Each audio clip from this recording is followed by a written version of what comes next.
हरे कृष्णा। भक्ति रसामृत सिंधु अध्याय 1 शुद्ध भक्ति के लक्षण पार्ट 4। अब तक के जो वीडियोस है उसमें हम डिस्कस कर चुके हैं कि भगवान के शुद्ध भक्ति का ये लक्षण है कि समस्त भौतिक दुखों से हमें तुरंत राहत मिलती है और सर्व मंगलकारी है। तो आज का जो तीसरा है शुद्ध भक्ति का लक्षण वो है सुख प्रदत्व। तो पहला था कि भौतिक दुखों से राहत, दूसरा सर्व मंगलकारी है शुद्ध भक्ति, और तीसरा है सुख प्रदत्व। शुद्ध भक्ति में जो सुख है वो और कोई भी कार्य में इतना सुख नहीं प्राप्त होता है। तो इस बारे में श्री रूप गोस्वामी पाद ने विभिन्न स्रोतों का विश्लेषण भी किया है और कहा है कि सुख की 3 श्रेणियां हैं। पहला है भौतिक भोग से प्राप्त होने वाला सुख, वैषयिक, अर्थात जैसे किसी की आँखों ने बहुत सुंदर कोई जगह देख लिया है या कोई फिल्म देख ली है तो उसको कुछ क्षणिक सुख प्राप्त हुआ उससे, तो उसको बोलते हैं वैषयिक सुख, भौतिक भोग से जो सुख प्राप्त होता है। दूसरे प्रकार का सुख है परम ब्रह्म से तदाकार होने का सुख, ब्राह्म, जैसे निराकारवादी भगवान श्री कृष्ण की शरीर से निकला हुआ ज्योति में विलीन होना चाहते हैं, तो वो ब्रह्म ज्योति में तदाकार होने का सुख है जो भौतिक सुख से काफ़ी ऊपर है, जिसको सायुज्य मुक्ति कहा जाता है। और तीसरे प्रकार का सुख है कृष्ण भावनामृत से प्राप्त होने वाला सुख, जिसे कहा गया है ईश्वर। तो ये जो तीसरे प्रकार का सुख है ये परमानेंट सुख है। देखिए 3 प्रकार का सुख है, इंग्लिश में हम कहे तो short term, long term, permanent. Short term मतलब थोड़े समय के लिए जो सुख मिलता है वो भौतिक सुख है। लॉन्ग टर्म मतलब जैसे कि ब्राह्म सुख है, ब्रह्म ज्योति में तदाकार हुए हैं लेकिन फिर भी भौतिक जगत में गिरने की संभावना होती है, लेकिन लॉन्ग टर्म है। परमानेंट सुख यानी भगवान श्री कृष्ण के दिव्य प्रेममयी सेवा से जो सुख प्राप्त होता है उसे परमानेंट सुख कहा जाता है। तंत्र शास्त्र में भगवान शिव जी अपनी पत्नी सती से कहते हैं, हे प्रिय, जिस व्यक्ति ने गोविंद के चरणाबिंदु में शरण ले लिया है और इस तरह जिसने शुद्ध कृष्ण भावनामृत विकसित कर लिया हो, उसे निर्विशेषवादियों के द्वारा आकांक्षित सारी सिद्धियां बहुत आसानी से प्रदान की जा सकती है। इसके अलावा वो शुद्ध भक्तों द्वारा प्राप्त होने वाला सुख भोग सकता है। तो कहने का मतलब है शिव जी स्वयं बोल रहे हैं, शिव जी का स्थान बहुत उच्च है, वो परम वैष्णव है, वो भगवान और जीवात्माओं के बीच में पुल की तरह है, लिंक करने के लिए जैसे होता है एक। और ऐसे भी भौतिक जगत और आध्यात्मिक जगत में बीच में भगवान शिव का जो लोक है, तो आध्यात्मिक जगत और भौतिक जगत को लिंक करते हैं, तो वो समस्त वैष्णवों के गुरु माना गया है। वैष्णवानम यथा शंभु, वैष्णवों में श्रेष्ठ है शंभु, शिव जी। तो वो कह रहे हैं ये बात कि समस्त सुखों में सर्वोच्च सुख है ये जो भगवान कृष्ण की शुद्ध भक्ति में जो सुख मिलता है। और जो भगवान कृष्ण की प्रेम पूर्वक सेवा में लगे रहते हैं तन मन धन से, वो बाकी सुखों से कोई वंचित नहीं हो जाते हैं। जैसे बहुत सारी सिद्धियां हैं और अलग अलग सिद्धियों का अलग अलग उनको लाभ मिलता है। जैसे अनिमा सिद्धि है, अनिमा सिद्धि में कोई अपने आप को इतना छोटा कर सकता है, जैसे अनु जितना कोई दिख भी नहीं सकते हैं और इतना छोटा अपने आप को कर सकते हैं। महिमा सिद्धि में अपने आप को इतना बड़ा कर सकते हैं। फिर गरिमा सिद्धि अपने आप को इतना वजन कर सकते हैं कि कोई उठा नहीं सकता, जैसे पहाड़ है कोई बड़ा ऐसा। और लघिमा सिद्धि में ऐसा हो सकता है जैसे एकदम हल्का हो जाना, वो उड़ सकते वायु से भी ज़्यादा तेज, इतना लाइट हो जाएंगे। और प्राप्ति का सिद्धि है किसी भी जगह पे जा सकते हैं अदृश्य होकर। प्रकाम्य सिद्धि है जो भी इच्छा करे, कामना करे, उसे प्राप्त कर सकते हैं। इशिता सिद्धि है जैसे किसी ग्रह को बनाना, संहार करना, जैसे भगवान करते हैं ऐसा भी कर सकते हैं वो। और सेकेंडरी क्रिएटर्स भी करते हैं, जैसे ब्रह्मा जी है वो सृष्टि करते हैं और शिव जी संहार करते हैं, तो उनमें वो एक सिद्धि मिल जाती है। वसीता सिद्धि है कि किसी को भी, किसी बड़े से बड़े व्यक्ति को भी वशीकरण कर सकते हैं और इस वशीकरण को कोई डिनाई नहीं कर सकता है। तो ये सब सिद्धियां हैं। और भी बहुत सारी सिद्धियां हैं, जैसे कि 10 और सेकेंडरी सिद्धि है, जैसे कि अनुर्मी महत्वम, मतलब कभी भी वो डिस्टर्ब नहीं होंगे भूख से, प्यास से, या कोई भी बॉडीली नीड जो हमें होता है, सोना ही सोना है, इन सब से वो डिस्टर्ब नहीं होते हैं। दूर श्रवण, कोई कुछ कितना भी दूर 50,000 किलोमीटर दूर भी बात करे तो वो सुन सकता है। दूर दर्शनम, अगर वो देखना चाहे कितना भी दूर, अभी इंडिया में बैठे हैं, अमेरिका में भी कुछ है तो देखना चाहे तो देख सकता है। मनः जव, अपने बॉडी को जो है कहीं भी मूव कर सकते हैं जैसे ही मन चाहे। जैसे मान लीजिए अभी आप बैठे हैं दिल्ली में और आप जाना चाहते हैं ऑस्ट्रेलिया, तो तुरंत आप अपने आप को वहाँ ले जा सकते हैं। तो हम देखते हैं कि जो एक भक्त होते हैं वो ऐसे भी जैसे व्रत करते हैं, भगवान की भक्ति में लगे रहते हैं। तो जो ये पहला हमने बताया सेकेंडरी सिद्धि अनुर्मी महत्वम, तो वैसे भी भूख और ट्रस्ट और बाकी डिस्टर्बेंसेस से इतना प्रभावित नहीं होते हैं शुद्ध भक्त। जैसे हरिदास ठाकुर है, 24 घंटा वो हरे कृष्ण महामंत्र का जप करते थे, 3 लाख नाम जप करते थे, तो 24 घंटे में। तो उसमें से थोड़े से समय बस वो थोड़ा सा ऐसे हाथ में जितना आता है छाछ वो पीते थे, कुछ नहीं लेते थे, और सोते थे नाम मात्र, नहीं सोते थे एक्चुअली, वो समाधि में ही रहते थे हमेशा। तो ये क्या है, फिर ऑलरेडी वो शुद्ध भक्त होने के कारण उनको वो प्राप्त था, वो भूख से प्यास से डिस्टर्ब नहीं थे। और जैसे कि देखना, तो वो जैसे रूप गोस्वामी पाद का एक कथा आती है, जो ये बुक लिखा है भक्ति रसामृत सिंधु, तो वो यहाँ बैठे हुए थे, तभी एक पंगु हैंडीकेप्ड एक भक्त उनसे मिलने आए थे, लेकिन वो देख रहे थे गोलक धाम में राधा कृष्ण की क्या लीला हो रही है। तो वो देख रहे हैं कि राधा रानी को सारी सखियाँ श्रृंगार कर रही है, कृष्ण आके पीछे खड़े हैं, राधा को पता नहीं है, सखियों को पता है, तो कृष्ण ने इशारा किया कि बताना मत। तो सखियाँ मुस्कुरा के राधा रानी को तैयार करते हैं, फिर इतना सा बड़ा दर्पण राधा रानी के सामने रखते हैं, और रखते दर्पण में कृष्ण को देखते कि कृष्ण पीछे खड़े हैं, देख के तुरंत अपना आंचल ऐसे कर लेते हैं, शर्मा जाती है वो, तो सारे सखियाँ हंस पड़ती है। तो ये लीला देखकर रूप गोस्वामी पाद भी हंस पड़ते हैं, और हंसते ही उसी समय जो हैंडीकेप भक्त है उनके सामने आते, तो लगा कि मेरा हैंडीकेप ये अवस्था देखकर शायद हंसा, तो इस प्रकार वो अपराध भी ले लिया था कि मन में दुख हो गए थे वो, लेकिन एक्चुअली वो दूर दर्शनम है ना। तो ये शुद्धतम भक्तों के पास ये ऑटोमेटिकली होती है। और जैसे एक सिद्धि है सेकेंडरी सिद्धि में 5वां है, जैसे कि काम रूपम, कोई भी रूप धारण कर सकते हैं। आपने देखा जब पुतना आई थी कृष्ण के पास, तो उसके पास एक काम रूपम सिद्धि था, इसीलिए उसने एकदम सुंदर स्त्री का रूप धारण किया, जिसे देखकर सारे ब्रजवासी को लगा कि लक्ष्मी जी तो मिलने नहीं आ रहे हमारे कृष्ण से। अरे एक सुंदर स्त्री प्रवेश करती जा रही, कोई रोक नहीं रहा है, आके बच्चे के पास आके दूध पिला रही है माँ, और रोहिणी माता भी नहीं रोक रही है, यशोदा माता भी नहीं रोक रही, इतनी सुंदरता पर मोहित कोई भी रूप धारण कर सकते हैं। परकाया प्रवेशनम, किसी और के बॉडी में एंटर कर सकते हैं, प्रवेश कर सकते हैं। जैसे देवता लोग, जैसे इंद्र देवता प्रवेश कर जाते हैं। जब दीति ने उनके लिए उनको मारने के लिए पुत्र जन्म के लिए एक व्रत रख रहे थे, तो उनके शरीर में प्रवेश करके उनके गर्भ को टुकड़ा किया था। पहले 7 टुकड़ा किया, पर सातों के सातों बच्चा बन गया और रोने लग गए, फिर और 7 टुकड़ा किया सबका, तो 49 बन गए, है ना। तो फिर सारे के सारे बच्चे फिर इंद्र के अनुगामी बन गए, तो इंद्र को समझ में आ गया। तो एंटरिंग, प्रवेश करना, ये एक सिद्धि है। स्वचंद मृत्यु, जब चाहेंगे तभी मरेंगे, नहीं तो नहीं मरेंगे, तो ये एक है।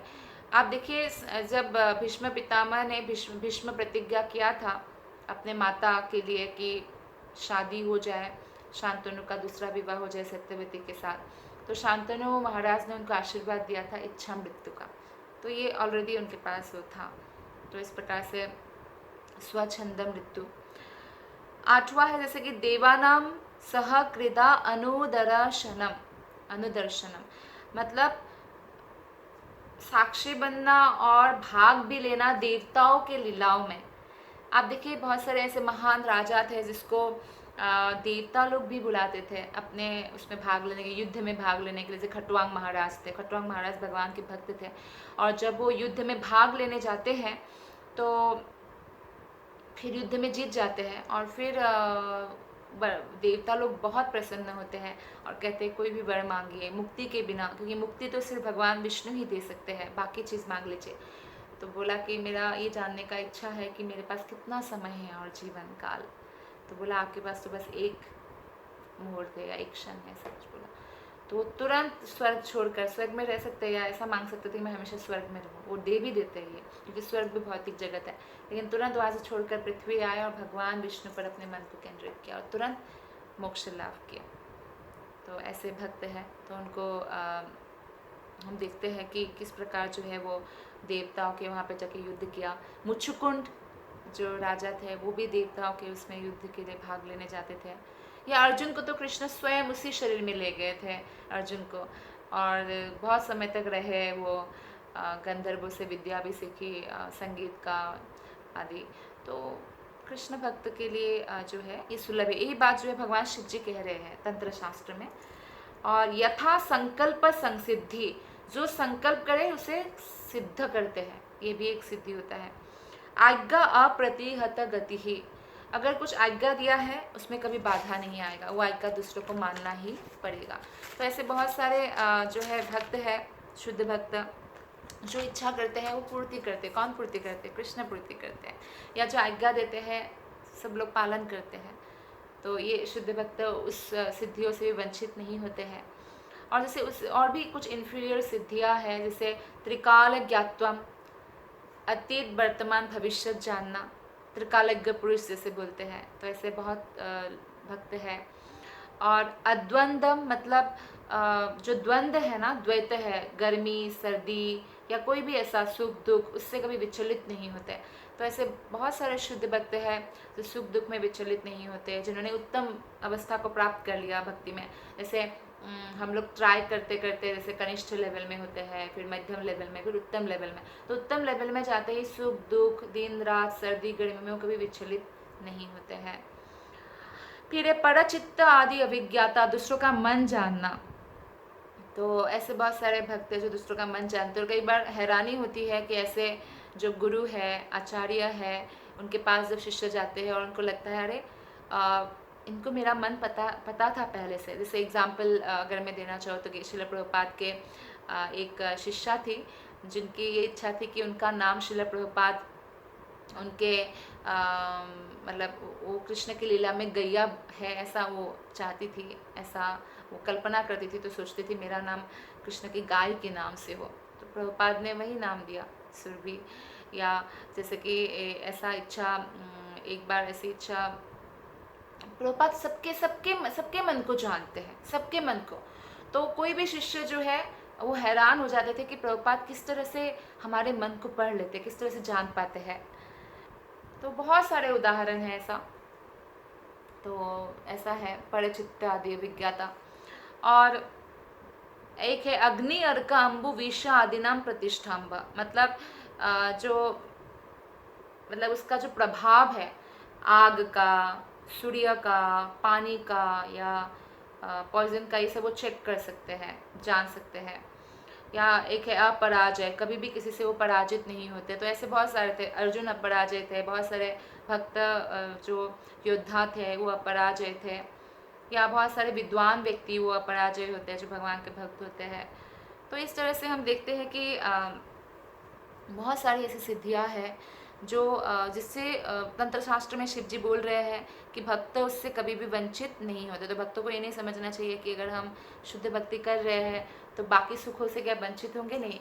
उनको समस्त आनंद जो है, सबसे श्रेष्ठतम आनंद, परमानेंट आनंद उनको मिलता है और बाकी चीज़ों से भी वो वंचित नहीं होते। शास्त्रों में बताया गया है जो तपस्या यज्ञ आदि का फल है वो भक्त को ऑटोमेटिकली प्राप्त हो जाता है, वो कृष्ण की कृपा से। भगवान चाहते हैं तो एक गधे को भी घोड़ा बनाकर दौड़ा सकते हैं, है ना। तो हमारा आज स्थिति कुछ भी हो, अगर हम शुद्ध भक्ति डेवलप कर लिया, जो अभी हम पढ़ रहे हैं शुद्ध भक्ति का लक्षण, तो भले ही हम अभी गधे भी हो लेकिन घोड़ा बना सकते। कृष्ण चाहे तो पंगुम लांघयते गिरिम, एक हैंडीकेप व्यक्ति भी पहाड़ पर्वत को चढ़ सकते हैं, एवरेस्ट के शिखर तक पहुंच सकते हैं। ऐसे बहुत सारे एग्जाम्पल है। चींटी भी कोई भी कार्य कर सकते, चींटी भी पहाड़ गिरा सकते, कुछ भी हो सकता है। तो ऐसे बहुत सारे माइनर सिद्धीज भी है, जैसे भाषा जानना, पशु पक्षी की भाषा जानना, और किसी की भी जो है पूरा पूर्व जन्म में क्या हुआ था वो जानना, या जैसे कि उनको लोगों के मन में क्या चल रहा है, लोगों के मन पढ़ना और लोगों के मन के हिसाब से उनको जवाब देना, और अपने आप को अदृश्य बनाना, या जैसे कि कोई ऐसा साउंड्स बनाना, साउंड्स ऐसे शब्द बोलना जैसे बाकी लोग जो है नहीं सुन पाते हैं, लेकिन जिसको बोलना है वो बोल पाते हैं। और जैसे कि और ऐसे भी सिद्धि है, जैसे सबको खुश रख सकते हैं, वो सबको हैप्पी रख सकते हैं। और ऐसा सिद्धि है कि बहुत सारा स्ट्रेंथ प्राप्त कर सकता है, और जहाँ भी छुपा हुआ वस्तु है उसको ढूंढ के ला सकते हैं। जैसे बहुत सारे आपने ऐसे देखा होगा, पुराने समय में सुना भी होगा, गांव में किसी का गाय खो गया तो एक व्यक्ति के पास जाते हैं, उनको पता होता है, वो बोल देते हैं ऐसे ऐसे जाना, राइट जाना, लेफ्ट जाना, ऐसे आपको गाय मिल जाएगी, है ना। ये सब सिद्धि होती है। और जिसको 14 प्लेनेटरी सिस्टम का नॉलेज हो, कहाँ क्या घट रहा है ब्रह्मलोक से लेके पाताल लोक तक, और जो स्टार्स है ना, जो तारे हैं उसका वो नॉलेज हो। बहुत तो बोलते हैं ना आपका ये ग्रह ठीक नहीं है, ये ग्रह खराब है, तो वो एस्ट्रोलॉजी भी बता देते हैं। और जैसे कुछ भी जो है वो कॉन्शियसनेस को वो समझ सकते, व्यक्ति के अंदर क्या कॉन्शियसनेस है। जैसे जो आध्यात्मिक गुरु होते हैं, शिष्य जब उनके पास आते हैं तो वो समझ जाते हैं, वो हमारे बाह्य बॉडी को नहीं देखते हैं, वो चेतना को देखते हैं कि चेतना के तौर पर ये कितना ऊपर है ना। और आत्मा का ज्ञान होना ये भी है, और पानी के ऊपर चलना, या कांटे के ऊपर चलना, या ऐसे आग के ऊपर चलना, ऐसा ये भी एक सिद्धि है। तो जैसे एक बार क्या हुआ, एक 25 साल तक तपस्या किया उन्होंने पर्वत में जाकर, और फिर योग सिद्धि प्राप्त किया पानी के ऊपर चलने का। तो फिर गांव में आके दिखाया उन्होंने, सबको नदी में बुलाया। तो एक बहुत बूढ़ा व्यक्ति था जो उसको जानता था, तो बोलते हैं कि तुमने ये क्या सिद्धि प्राप्त किया, ये तो मैं 2.5 रुपये का सिद्धि है ये। बोलते 2.5 रुपये का, ऐसे क्यों बोल रहे हो आप। बोलते उस समय चलता था उतना पैसा, तो बोलते मैं 2.5 रुपया दूंगा तो नाव वाला मुझे यहाँ से उधर पार कर देगा और उधर से यहाँ ले आएगा, तो फिर क्या सिद्धि हुआ, या आप पानी में चल रहे हो, कुछ और कर लेते आप। तो ऐसे उनको मतलब फिर उनको रियलाइज़ हुआ कि हाँ मैंने इतना मेहनत किया, पानी में चलने का सिद्धि प्राप्त किया, लेकिन इस वृद्ध व्यक्ति ने मुझे ज्ञान दिया कि इससे अच्छा मैं भगवान की भक्ति कर लेता। और इस प्रकार जो है बहुत सारी सिद्धियां हैं, और ये सिद्धियां भी भगवान ही प्रदान करते हैं। एक व्यक्ति का जो मेहनत है, योगी का मेहनत है, उसके हिसाब से प्रदान करते हैं। लेकिन तंत्र शास्त्र में जो शिव जी कह रहे हैं कि जो भगवान के भक्त होते हैं उनको तो समस्त जो सिद्धियां हैं उससे वो वंचित नहीं होते हैं, ये साफ साफ बोल रहे हैं। तो इस तरह से बहुत बहुत प्रकार की जो सिद्धियां हैं हम देखते हैं कि श्रील प्रभुपाद ने बोला है कि बड़े बड़े जो है निराकारवादी भी जो है उनको भी जो सुख मिलता है ब्रह्म ज्योति में, उससे कई ज़्यादा सुख भक्ति में है। और बल्कि बड़े बड़े सन्यासी जो है भौतिक मंच पर आ जाते हैं, परोपकार के कल्याण में कार्य में लग जाते हैं, लेकिन भक्त हमेशा आध्यात्मिक जगत में जाने का प्रयास करते हैं। और भौतिकता में अगर हम देखें कि भक्त लोग मदद कर रहे हैं नहीं कर रहे, जैसे श्रील प्रभुपाद है, श्रील प्रभुपाद ने हमेशा शुद्ध भक्ति के ऊपर ही फोकस किया और सभी अनुयायियों को शुद्ध भक्ति पर ही फोकस करने के लिए सिखाया। जैसे हमारा बहुत अलग अलग नीड्स होते हैं ना, जैसे हमारा फिजिकल नीड्स है, रोटी कपड़ा मकान, है ना।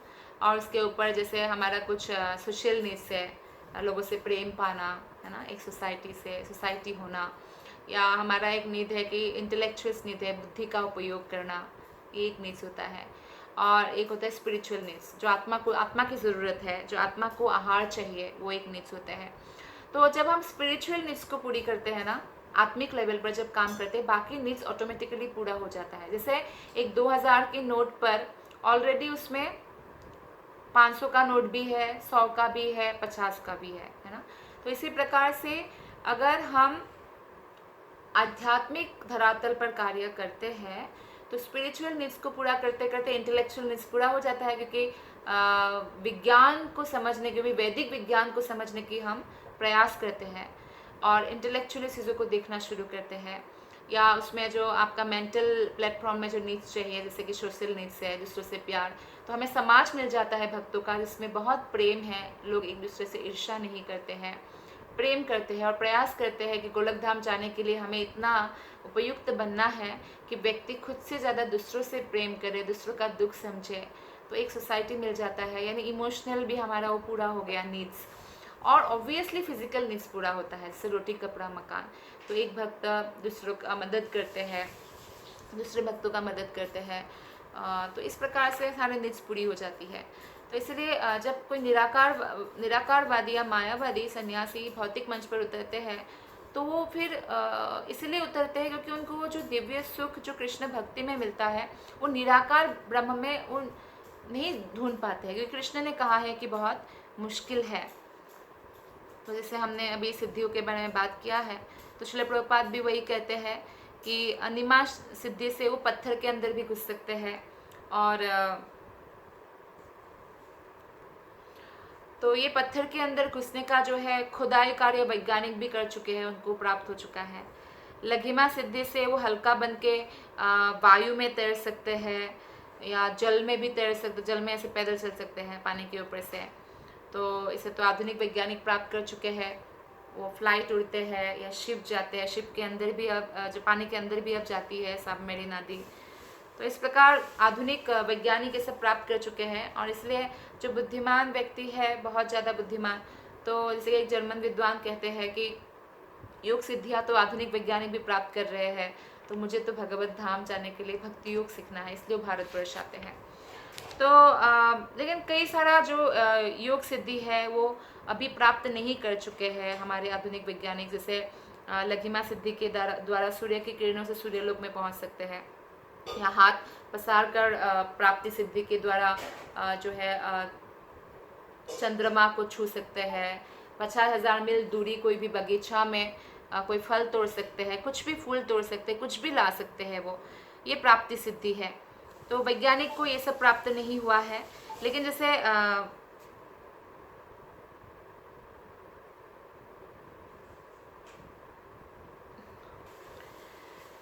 तो इस प्रकार हम देखते हैं कि वैज्ञानिक को भले ही कुछ कुछ सिद्धियां प्राप्त नहीं हुई हैं, लेकिन वो लोग प्रयासरत जरूर रहते हैं कि चंद्रमा में जाएं, यान बनाएं। बहुत सारी कठिनाइयों का सामना करना पड़ता है, क्योंकि स्थूल तरीके से हमें बहुत कठिनाइयाँ है, लेकिन सूक्ष्म तरीके से योग सिद्धि जो प्राप्त है वो आसानी से जा सकते हैं, वो आसानी से लोक में, दूसरे लोक में जा सकते हैं। तो जैसे हमारे जो मॉडर्न साइंटिस्ट है उन्होंने नाभिकीय हथियार तैयार किया है, परमाणु बम आदि बनाया है। तो ऐसा होता है कि किसी भी एक लोक का कोई एक पार्ट या देश वो नष्ट कर सकते हैं। लेकिन जैसे इशिता सिद्धि है, तो योगी को ये सिद्धि प्राप्त होता है तो वो केवल अपनी इच्छा के अनुसार वो कोई भी एक ग्रह का सृष्टि भी कर सकता है, संहार भी कर सकता है। आप सोच रहे हैं इशिता सिद्धि, जैसे कोई ईश्वरत्व को प्राप्त कर लिया, ऐसा फिर अनुभव होने लगता है। तो कई बार इसीलिए भ्रमित भी हो जाते हैं, क्योंकि कोई भी भगवान नहीं बन सकते, हमारे शास्त्र में कहीं नहीं बताया है कि कोई भगवान बन सकते हैं। लेकिन जब कोई इतना पावरफुल हो जाते हैं तो कई बार जो है भ्रमित हो सकते हैं। और अन्य एक सिद्धि जैसे वशीता सिद्धि है, जिसके द्वारा किसी भी व्यक्ति को वश में किया जा सकता है। तो इस प्रकार जो किसी को वश में कर सकते हैं। और ये जो वशीता सिद्धि है ये डिनाई नहीं किया जा सकता, वशीकरण होता ही होता है। और इसको रोका नहीं जा सकता। प्रभुपाद कहते हैं कि ये इस प्रकार का वशीकरण है जिसे रोका नहीं जा सकता। जैसे तंत्र के द्वारा कोई वशीकरण करते हैं तो उसको कुछ उपाय कर सकते हैं, लेकिन वशीता सिद्धि प्राप्त व्यक्ति जब वश करे तो उसे रोका नहीं जा सकता है। तो कभी कभी ये देखा जाता है कि ये वशीता सिद्धि में थोड़ी सी पूर्णता प्राप्त जो योगी होते हैं तो वो क्या करते हैं, लोगों के बीच में जाते हैं, उनके मन को वश में करते हैं, उनका धन संपत्ति लूट लेते हैं, शोषण करते हैं। ऐसा भी देखा जाता है, जो कि गलत है। इसका भी कर्म का फल मिलेगा, लेकिन होता है ऐसा। तो कई बार सिद्धि प्राप्त करने के बाद जो सिद्धि प्राप्त व्यक्ति अपने आप को भगवान घोषित करते हैं, क्योंकि वो बहुत सारा कार्य जो लोगों का जो मन में जो है इच्छा है उसको पूर्ति कर सकते हैं, मन जान सकते हैं, बहुत सारी सिद्धियाँ प्राप्त होता है। तो फिर वो ऐसे लोगों का मन पढ़ के या उनका पास्ट लाइफ बता के या ऐसा करके भी उस कार्य में लग जाते हैं। तो फिर कई बार लोग उनको ईश्वर के रूप में पूजा भी करने लगते हैं, जबकि कोई भी आत्मा कभी भी परमात्मा नहीं बन सकते हैं। तो ऐसे व्यक्ति है जो एक प्राकम्य योग सिद्धि है, जो जादू की तरह है। मतलब इसके द्वारा कोई भी इच्छित कार्य को किया जा सकता है, कुछ भी इच्छा करे, प्राकम्य जो भी इच्छा करे। जैसे उदाहरण दिया जाए कि आँख को जल में प्रविष्ट कराकर जल को पुनः आँख से निकाला जा सकता है। इच्छा मात्र से अद्भुत कार्य किए जा सकते हैं। तो आप समझ सकते हैं कि प्राकाम्य जैसे जादू जैसा है, जैसे तलवार को अंदर डाल दिया मुंह के और निकाल लिया, ऐसा। और जैसे हम जानते हैं कि जब भगीरथ गंगा नदी को लेकर आ रहे थे तो क्या हुआ था कि जाह्नू ऋषि ने देखा मेरे आश्रम की ओर इतना सारा पानी आ रहा है, तो उन्होंने अंजलि भरकर पूरे गंगा नदी को पी लिया था, पेट में चला गया था। तो ऐसा कर सकते हैं। फिर भागीरथ ने प्रार्थना किया, कृपा करके गंगा जी को मुक्ति कीजिए, ये तो मेरे पूर्वजों के उद्धार के लिए मैं लेके आया हूँ। तपस्या कर करके हमारे पूर्वजों कितने जन्मों से तपस्या कर रहे हैं। मतलब बहुत सारे पूर्वजों का देहांत हो जाता है, दिलीप का हो जाता है देहांत, और ऐसे करके तो बोलते हैं तो तुरंत गंगा जी को बाहर निकालते हैं। तो क्योंकि जाह्नू ऋषि के पेट में जाके बाहर निकले तो गंगा जी का एक नाम होता है जाह्नवी, यानी जाह्नू ऋषि की पुत्री। तो इस प्रकार एक सर्वोच्च सिद्धि है योग सिद्धि में, काम वसायिता। काम वसायिता यह भी जादू है, किंतु प्रकाम्य शक्ति प्रकृति के दायरे में ही अद्भुत प्रभाव दिखलाती है, जो प्रकाम्य योग सिद्धि है। जबकि काम वसायिता जो है वो प्रकृति के विरुद्ध भी असंभव कार्य किया जा सकता है। निस्संदेह ऐसी भौतिकतावादी योग सिद्धियों को हस्तगत करके प्रचुर मात्रा में क्षण भंगुर सुख प्राप्त कर सकते हैं। आधुनिक भौतिक प्रगति की चकाचौंध से मोहित व्यक्ति मूर्खतावश ये सोचते हैं कि कृष्ण भावनामृत आंदोलन कम बुद्धिमान लोगों के लिए, ऐसे सोचते हैं कई लोग कि मेरे पास तो बहुत सुंदर घर है, परिवार है और लग्जरी लाइफ है, जीवन बहुत अच्छा है, तो अपनी भौतिक सुख सुविधाओं से मैं बहुत ज़्यादा सुखी हूँ, ऐसे सोचते हैं। तो प्रभुपाद जी कहते हैं कि ये लोग ये नहीं जान पाते कि ये किसी भी क्षण अपनी इस भौतिक दशा से बाहर फेंक के जा सकते हैं। आज बहुत रिच है, कल एकदम भिखारी हो सकते हैं, कुछ भी हो सकता है। ऐसे बहुत सारे बिजनेसमैन का दिवालिया निकल जाता है। तो अज्ञानवश वे ये नहीं जानते कि असली जीवन क्या है। आत्मा का जो लाइफ है भगवत धाम में, वो असली जीवन है, वो असली घर है हमारा। और शरीर का क्षणिक सुख भोग जो है जीवन का लक्ष्य नहीं है।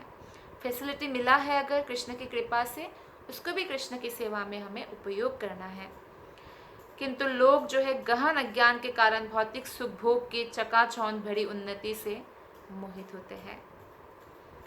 तो जो मोहित होते हैं वो भगवत धाम जाने के लिए प्रयास भी नहीं करते हैं, और जो भक्तों के जो वाणी को सुनकर अपने जीवन में प्रयास करते हैं वो फिर रियलाइजेशन करने लगते हैं इन सब बातों को कि असली जीवन क्या है, तो भक्ति में लग जाते हैं।